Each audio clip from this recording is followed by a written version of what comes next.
जैसे हमने क्लास 11 के सारे साइंटिस्ट देखे, वैसे ही हम क्लास 12 के सारे के सारे साइंटिस्ट देखने वाले हैं। सबसे पहले चैप्टर नंबर 4 में principle of inheritance and variation में सबसे पहले आते हैं 1853 में जॉर्ज मेंडल। 1856 से 1863 तक इन्होंने हाइब्रिडेशन एक्सपेरिमेंट करा गार्डन पी के पास 7 सालों के लिए। फिर 1865 में मेंडल ने क्या करा, मेंडल ने अपनी जो भी फाइंडिंग्स थी उसे पब्लिश करा।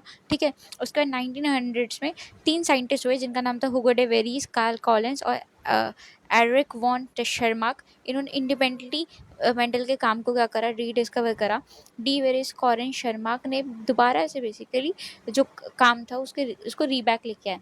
फिर 1902 में क्या करा, क्रोमोसोम मूवमेंट को बेसिकली समझाया गया किस तरीके से फुल्ली वर्कआउट करती है। इसमें साइंटिस्ट थे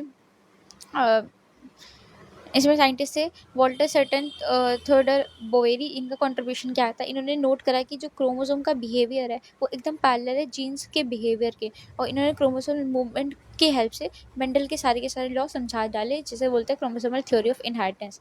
ठीक है, फिर हम आते हैं साइंटिस्ट थॉमस एंड मॉर्गन। इन्होंने भी क्या करा, इन्होंने एक्सपेरिमेंटल वेरिफिकेशन दिया किस तरीके से क्रोमोसोमल थ्योरी जो हमने पढ़ी, जो इन्होंने बेसिकली दी थी ना, Walter Sutton and Theodor Boveri ने, उसको एक्सपेरिमेंटली डॉर्सोफिला मेलानोगास्टर जो कि फ्रूट फ्लाइज होती हैं उसको बताया किसने, थॉमस हंट मॉर्गन ने एक्सपेरिमेंटली बताया और डिस्कवर करा लिंकेज और रिकम्बिनेशन।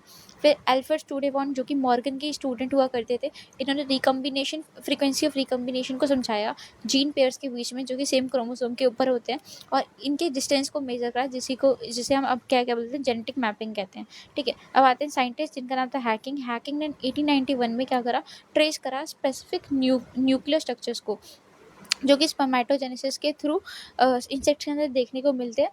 एंड 50% ऑफ स्पर्म क्या करते हैं, इस स्ट्रक्चर को रिसीव करते हैं, इसे बोलते हैं एक्स बॉडी। ठीक है, हैकिंग ने बताया ये। फिर आता है लैंगडन डाउन ने 1866 में फर्स्ट डिस्क्राइब करा जेनेटिक डिसऑर्डर को जो कि कॉज होती है बाय द ट्राइसोमी। 21 क्रोमोसोम के जब 4 बेसिकली जोड़े होते हैं, 24 क्रोमोसोम 3 बार होता है, सॉरी, ट्राइसोमी होती है उसकी, तो बेसिकली उसकी वजह से डाउन सिंड्रोम हो जाता है। अब बात करते हैं chapter 5 molecular basis of inheritance में भी, इसमें भी काफ़ी ज़्यादा डेटा है। इसमें तो भाई ह्यूमन जीनोम का ही आधे से ज़्यादा डेटा है। ठीक है, और एक बस बायोलॉजी और ecology, biology microbe and welfare वगैरह में ये 2 चैप्टर्स जेनेटिक्स के बहुत खतरनाक है। फिर आता है इवोल्यूशन के लिए मॉलिक्यूलर बेसिस ऑफ इनहेरिटेंस में 1869 में फ्रेडरिक मिशर आए जिन्होंने आइडेंटिफाई करा डीएनए को एज एसिडिक सब्सटेंस जो कि न्यूक्लियस के अंदर प्रेजेंट होता है। तो इन्होंने डीएनए को पहले न्यूक्लियन बोला था फ्रेडरिक मिशर ने। फिर 1928 में फ्रेडरिक ग्राफिथ आए। फ्रेडरिक ग्रिफिथ ने क्या करा, ट्रांसफॉर्मिंग प्रिंसिपल कंडक्ट कराया, एक्सपेरिमेंट कंडक्ट कराया स्ट्रेप्टोकोकस निमोनिया के अंदर। ग्रिफिथ ने ट्रांसफॉर्म करा माइस को। ठीक है, अब बात करते हैं 1933 और 1944 के बीच में एस्टेल अवेरी, कॉलिन मैक्लियोडी, मैकलाइन, मैकार्टी, इन्होंने वर्क करा बायोकेमिकल नेचर को डिटरमाइन करने के लिए कि जो भी ट्रांसफॉर्मेशन के लिए बायोकेमिकल नेचर है उसको बेसिकली डिटरमाइन करा। फिर 1952 में क्या हुआ, 1952 में जो हर्षे एंड माथा चीज़ है, उन्होंने अनइक्विवोकल बेसिकली प्रूफ दे दिया डीएनए का एज ए जेनेटिक मटेरियल, और किसका इस्तेमाल किया, बैक्टीरियोफेज में सल्फर 35 और फॉस्फोरस 32 का इस्तेमाल करके इन्होंने करा। ठीक है, 1953 में जेम्स वाटसन ने क्या करा और फ्रांसिस क्रिक ने क्या करा, उन्होंने डबल हेलिकल मॉडल दे दिया एक्सरे डिफ्रेक्शन डेटा। और एक्सरे डिफ्रेक्शन डेटा किससे प्रोवाइडेड हुआ, मॉरिस विल्किंस ने और रोजालिंड फ्रैंकलिन से। ठीक है, अब आते हैं साइंटिस्ट एरविन चारकर ने स्टेट करा कि डबल स्टैंडर्ड जो डीएनए होता है उसमें ए और टी का जो रेशियो है और जो जी और सी का रेशियो है वो हमेशा कांस्टेंट रहता है एक स्पीसी के लिए, और वो इक्वल टू 1 रहता है। ठीक है, कांस्टेंट होना चाहिए, इक्वल टू 1 तो हमारे लिए होता है। फिर 1958 में जो मैथ्यू मिसेल्सन और फ्रैंकलिन स्टॉल है, उन्होंने सेमी कंजर्वेटिव रेप्लिकेशन बताया डीएनए का किस तरीके से होता है इक्वलाई के अंदर, और वहाँ पे उन्होंने नाइट्रोजन 15 का, जिससे क्वेश्चन भी आते हैं, न्यूमेरिकल्स भी आते हैं, वो वाली चीज़ है। ठीक है, हर्बर्ट टेलर और उनके कलीग्स ने ये भी प्रूव करा, हर्बर्ट टेलर और उनके कलीग्स ने विशिया फेवा पे करा, और वहाँ पे उन्होंने थाइमेडीन का इस्तेमाल करा रेडियो एक्टिव सेम ईयर में।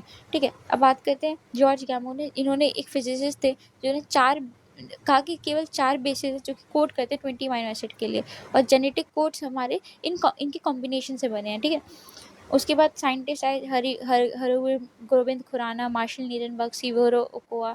ठीक है, इन सब ने क्या, इनका कंट्रीब्यूशन क्या था, इन्होंने बेसिकली केमिकल डिक्शनरी खोल के रख दी जेनेटिक कोड की। ओकोआ ने बताया, कोआ एंजाइम होता है, ठीक है, जो कि पॉलीन्यूक्लियोटाइड फॉस्फोराइज होता है, जो कि हेल्प करता है आरएनए को विदाउट दी टेम्पलेट पॉलीमराइज होने में, ठीक है। फिर आता है 1990 से 2003 में ह्यूमन जीनोम प्रोजेक्ट आया, ठीक है, 13 ईयर्स का मेगा प्रोजेक्ट था ये।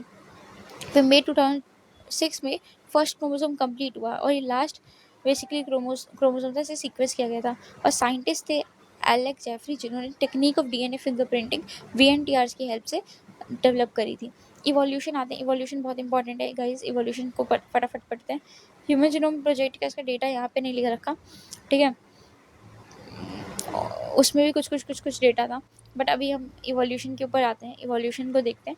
इवोल्यूशन में 20 बिलियन से अब यहाँ पे क्या हो गया, 13.8 बिलियन हो गया, करेक्शन है, ठीक है। ओरिजिन ऑफ यूनिवर्स हुआ, फिर बिग बैंग थ्योरी हुई 4.5 बिलियन ईयर अगो, ठीक है। बिग बैंग थ्योरी के बाद क्या हुआ, फॉर्मेशन ऑफ अर्थ हुआ 4.5 बिलियन ईयर अगो, फिर लाइफ आई 4 billion year ago, first non cellular form of life आई 3 बिलियन ईयर अगो, फिर सेलुलर फॉर्म ऑफ लाइफ आई 2 बिलियन अगो। अगर केवल लाइफ लिखे तो 4 बिलियन, अगर नॉन सेलुलर लिखे तो 3 बिलियन, अगर सेलुलर लिखे तो 2 बिलियन, ठीक है, इस तरीके से। 1953 में एसन मिलर ने क्या करा, इलेक्ट्रिक डिस्चार्ज एक्सपेरिमेंट करा, इसमें methane, hydrogen, ammonia, water vapour का इस्तेमाल करा। कितने डिग्री सेल्सियस पे, 800 डिग्री सेल्सियस, ये भी आया था एक बार, ठीक है।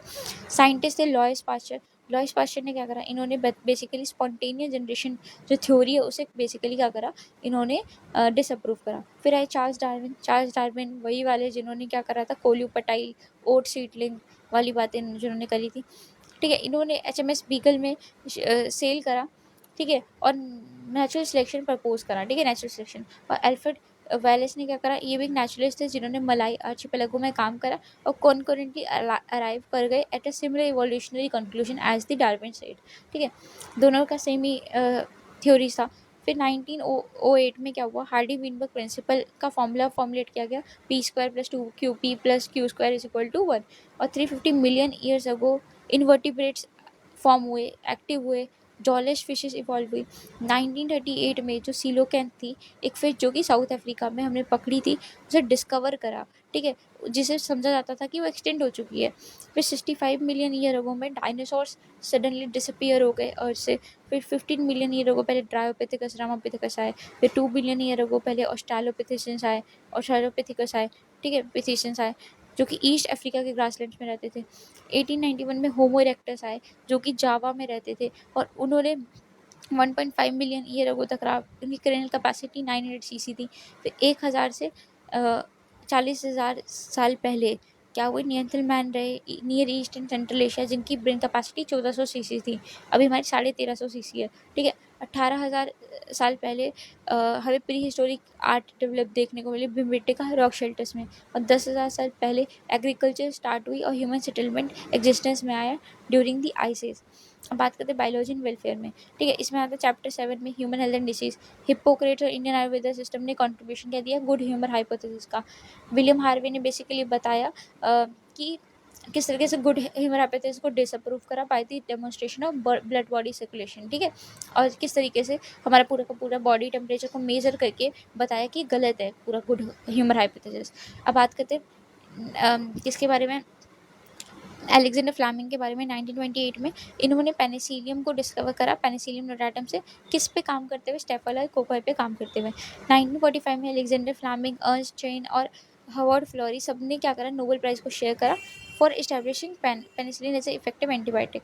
फिर आते हैं कॉलेजन इन्वायरमेंट में, ठीक है, चैप्टर 11 में ऑर्गेनिज्म में देखा अलेक्जेंडर वॉम्बेट हॉल, जिन्होंने स्पीसी एरिया रिलेशनशिप दिया, और ये इक्वेशन बहुत ज़्यादा इंपॉर्टेंट है, ठीक है, और इन्होंने रिप्रेजेंट करा रेक्टेंगल हाइपरबोला, ठीक है, हमबोल्ट का हाइपरबोला, ठीक है। फिर आता है कम्पिटिटिव एक्सक्लूजन, भी कंट्रीब्यूशन रहा गॉस का। गॉस ने बताया कि दो क्लोजली रिलेटेड स्पीसीज क्या करती हैं, कंपीट करती हैं सेम लिमिटिंग रिसोर्स के लिए, इसी वजह से को एग्जिस्ट नहीं कर सकती एक साथ। फिर साइंटिफिक टाइप मार्क कार्थून ने, इन्होंने बताया 5 क्लोजली रिलेटेड स्पीसीज हमारी को एग्जिस्ट करती है एक साथ, क्योंकि उनकी फोरेजिंग बिहेवियर अलग है, रिसोर्स पार्टीशनिंग वहाँ पे देखने को मिलता है, ठीक है। अब यहाँ पे कनेक्शन आपको देखने को मिलता है, 1953 ईयर का सुपर ईयर है, जहाँ पे आप देखेंगे तो मेजर इवेंट्स हुए क्लास 11 और क्लास 12 की बुक्स में।